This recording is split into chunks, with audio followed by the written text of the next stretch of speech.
kembali di pembelajaran IPA kelas 7 bersama saya Usnud Silitonga. Kali ini kita akan belajar tentang soal latihan suhu dan perubahannya. 1. Suhu suatu zat menyatakan A. Tingkat pemuaian zat, B. Tingkat panas dan dinginnya zat, C. Jumlah molekul zat, D. Tingkat kenaikan volume zat. Maka jawaban yang tepat adalah B. Tingkat panas dan dinginnya zat. 2. Tangan manusia tidak dapat digunakan sebagai A. Pengukur panjang benda dengan tepat, B. Pengukur derajat panas dengan tepat, C. Pengukur massa benda dengan tepat, D. Pengukur volume dengan tepat. Maka jawabannya adalah B. Pengukur derajat panas dengan tepat. 3.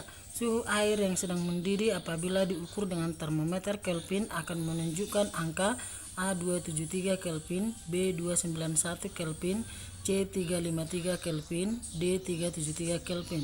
Maka suhu air yang mendidih pada skala Kelvin adalah bagian D. 373 Kelvin. 4.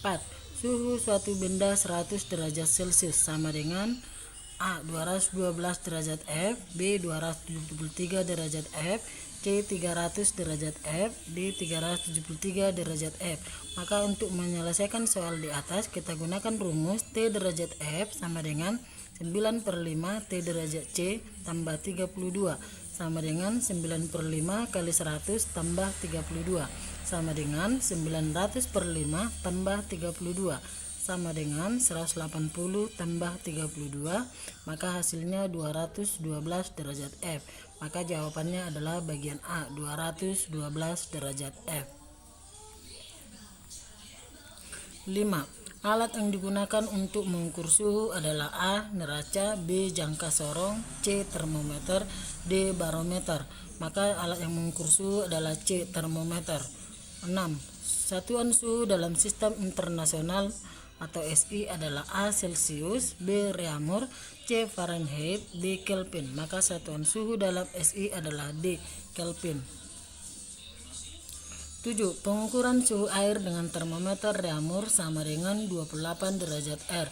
Jika diukur dalam skala Celsius akan menunjukkan angka A. 25 derajat C, B. 35 derajat C, C. 42 derajat C, D. 55 derajat C. Maka kita gunakan rumus T derajat C sama dengan 5/4 T derajat R sama dengan 5/4 kali 28 sama dengan 140/4, maka hasilnya menjadi 35 derajat C. Maka jawaban yang paling tepat adalah bagian B, 35 derajat C. Nomor 8. Alat untuk mengukur pemuaian zat padat adalah A. Dilatometer, B. Labu didih, C. Munsenburg, D. Termometer. Maka yang digunakan adalah C. Munsenburg. 9. Suhu yang sangat rendah dapat diukur dengan termometer A. Raksa, B. Logam, C. Alkohol, D. Aneroid. Maka untuk mengukur suhu yang sangat rendah kita gunakan adalah C. Alkohol. 10. Suhu sebesar 48 derajat C jika dinyatakan dalam skala Kelvin akan setara dengan A. 321K, B. 331K, C. 341K, D. 351K. Untuk menyelesaikan soal di atas kita gunakan rumus TK sama dengan T derajat C tambah 273 sama dengan 48 tambah 273 sama dengan 321 Kelvin. Maka jawabannya adalah A. 321 K. 11. Termometer klinik mempunyai daerah ukur A. 0 sampai 32 derajat C, B.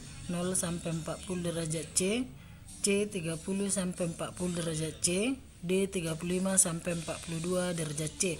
Maka jawaban yang tepat adalah D. 35 sampai 42 derajat C. 12. Titik tetap atas termometer Celsius adalah A. Suhu es yang mencair, B. Suhu air yang membeku, C. Suhu air panas, D. Suhu air yang mendidih. Maka titik tetap atas termometer Celsius adalah bagian D. Suhu air yang mendidih. 13. Termometer Kelvin menunjukkan skala 356 Kelvin. Pada suhu yang sama, termometer Celsius menunjukkan angka A. 72 derajat C, B. 85 derajat C, C 102 derajat C, D 123 derajat C. Untuk menyelesaikan soal di atas, kita gunakan rumus T derajat C sama dengan TK kurang 273 sama dengan 356 kurang 273, hasilnya menjadi 83 derajat C. Maka jawabannya adalah B, 83 derajat C. 14. Termometer Fahrenheit menunjukkan angka 59 derajat F. Skala dalam Celcius menunjukkan angka A 25 derajat C, B 35 derajat C, C 15 derajat C, D 55 derajat C.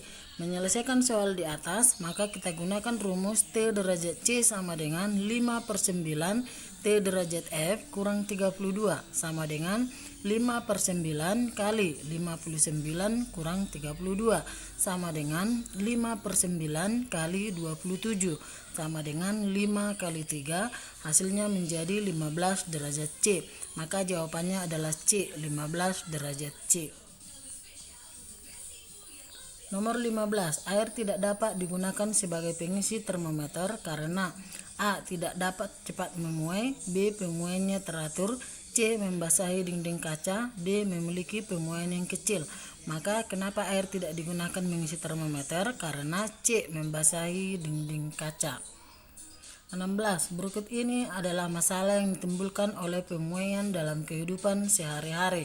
A. Celah pada lubang pintu, D. Celah pada sambungan jembatan, C. Sambungan kabel, D. Pemasangan tiang telepon. Maka yang paling tepat adalah B. Celah pada sambungan jembatan. 17. Sebuah pipa tembaga panjangnya 1 meter dengan suhu 25 derajat C. Panjang pipa pada suhu 50 derajat C adalah, jika diketahui alfa sama dengan 0,00017 per derajat C. A. 100,00425 M, B. 10,00425 M, C. 1,00425 M, D. 1,00425 M. Menyelesaikan soal di atas, maka kita gunakan rumus pemuaian panjang L sama dengan L0 kali 1 tambah alfa kali T2 kurang T1 sama dengan 1 kali 1 tambah 0,0017 kali 50 kurang 25 sama dengan 1 kali 1 tambah 0,00017 kali 25 sama dengan 1 kali 1 tambah 0,000425 sama dengan 1 kali 1,00425. Maka hasilnya menjadi 1,00425 meter. Maka jawabannya adalah bagian C, 1,00425 meter. Nomor 18. Pemasangan kawat telepon atau kawat listrik dibiarkan kendor saat pemasangannya pada siang hari. Hal ini dilakukan dengan maksud A. Memudahkan pemasangan, B. Memudahkan saat perbaikan, C. Agar tidak putus saat terjadi penyusutan, D. Agar tidak putus saat terjadi pemuaian. Maka hal itu dilakukan adalah paling tepat adalah C. Agar tidak putus saat terjadi penyusutan. 19. Satuan muai panjang adalah A. Per derajat C, B. Derajat C, cm, D. M per derajat C. Maka jawabannya adalah C. Meter. 20.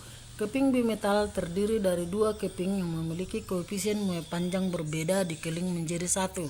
Jika di keping bimetal tersebut dipanaskan, maka akan melengkung ke arah A. Logam yang angka koefisien muai panjangnya besar, B. Logam yang angka koefisien muai panjangnya kecil, C. Logam yang angka koefisien muai ruangnya besar, D. Logam yang angka koefisien muai ruangnya kecil.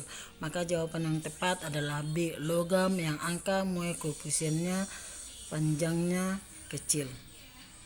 Sampai di sini pembahasan kita hari ini, semoga bermanfaat. Terima kasih.